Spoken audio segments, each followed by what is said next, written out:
چلیے آئیے شروع کرتے ہیں۔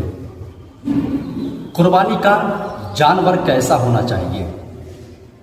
قربانی کا جانور موٹا، اچھا، تر و تازہ ہونا چاہیے، عیبی نہ ہونا چاہیے، یعنی اس جانور کے اندر کوئی عیب نہ ہو، اور اگر تھوڑا سا عیب ہو تو اس صورت میں قربانی ہو جائے گی، اور اگر زیادہ ہو تو اس صورت میں قربانی نہیں ہوگی۔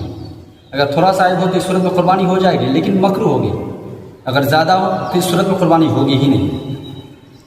اب دوسری بات سمجھیں،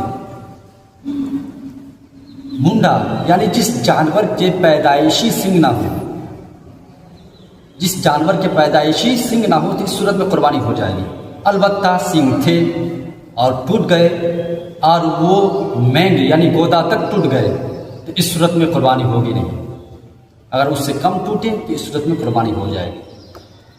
تیسری بات، قربانی کا جانور اگر اندھا ہو، لنگڑا ہو، کانا ہو، بے حد دبلا ہو، کان کٹا ہو، دم کٹا ہو، بے دانت کا ہو، تھن کٹا ہو، تھن سوکھا ہو، کان کٹا ہو، بیمار ہو، خنثی ہو، یعنی جس جانور کے اندر دونوں نشانیاں پائی جاتی ہو، مرد عورت دونوں نشانیاں پائی جاتی ہو، یا جلالہ ہو یعنی وہ جانور جو صرف غلیظ کھاتا ہو، تو ان تمام صورتوں میں قربانی نہیں ہوگی۔